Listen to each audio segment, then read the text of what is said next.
दुर्गा सप्तशती का आज हम 10वें अध्याय का अध्ययन करेंगे। ऋषि कहते हैं, राजन, अपने प्राणों के समान प्यारे निशुंभ को मारा गया देख तथा सारी सेना का संहार होता जान शुंभ ने कुपित होकर कहा, दुष्ट दुर्गे, तू बल के अभिमान में आकर झूठ मूठ का घमंड न दिखा। तू बड़ी मानिनी बनी हुई है, किंतु दूसरी स्त्रियों का बल का सहारा लेकर लड़ती है। देवी बोली, ओ दुष्ट, मैं अकेली ही हूँ। इस संसार में मेरे सिवा दूसरी कौन है? देख, ये मेरी ही विभूतियां हैं, अतः मुझ में ही प्रवेश कर रही हैं। तदनंतर ब्रह्माणी आदि समस्त देवियां अंबिका देवी के शरीर में लीन हो गई। उस समय केवल अंबिका देवी ही रह गई। देवी बोली, मैं अपनी ऐश्वर्य शक्ति से अनेक रूपों में यहाँ उपस्थित हुई थी। उन सब रूपों को मैंने समेट लिया। अब अकेली ही युद्ध में खड़ी हूँ, तुम भी स्थिर हो जाओ। ऋषि कहते हैं, तदनंतर देवी और शुंभ दोनों में सब देवताओं तथा दानवों को देखते देखते भयंकर युद्ध छिड़ गया। बाणों की वर्षा तथा तीखे शस्त्रों और दारुण अस्त्रों के प्रहार के कारण उन दोनों का युद्ध सब लोगों के लिए बड़ा भयानक प्रतीत हुआ। उस समय अंबिका देवी ने जो सैकड़ों दिव्य अस्त्र छोड़े, उन्हें दैत्यराज शुंभ ने उनके निवारक अस्त्रों द्वारा काट डाला। इसी प्रकार शुंभ ने भी जो दिव्य अस्त्र चलाए, उन्हें परमेश्वरी ने भयंकर हुंकार शब्द के उच्चारण आदि द्वारा खिलवाड़ में ही नष्ट कर डाला। तब उस असुर ने सैकड़ों बाणों से देवी को आच्छादित कर दिया।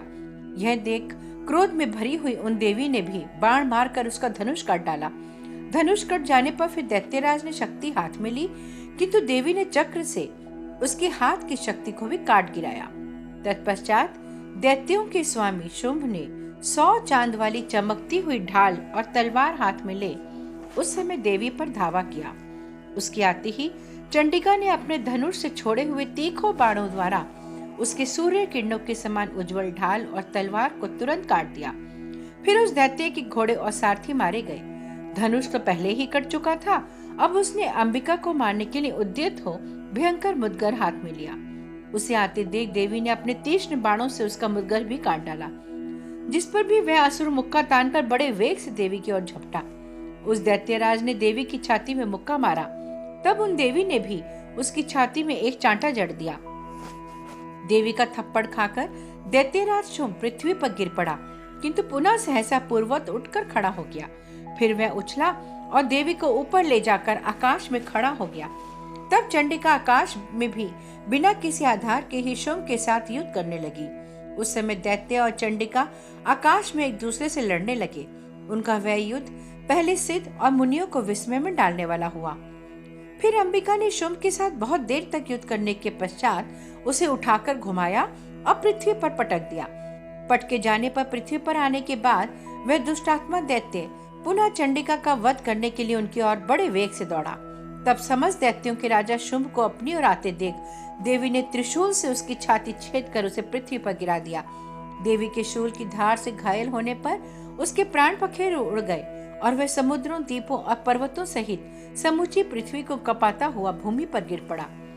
तदनंतर उस दुरात्मा के मारे जाने पर संपूर्ण जगत प्रसन्न और पूर्ण स्वस्थ हो गया तथा आकाश स्वस्थ दिखाई देने लगा।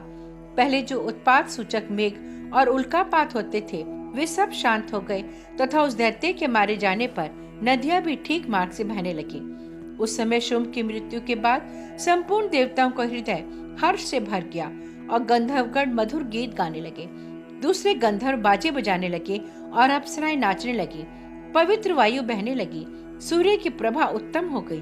अग्निशाला की बुझी हुई आग अपने आप प्रज्वलित हो उठी तथा संपूर्ण दिशाओं के भयंकर शब्द शांत हो गए।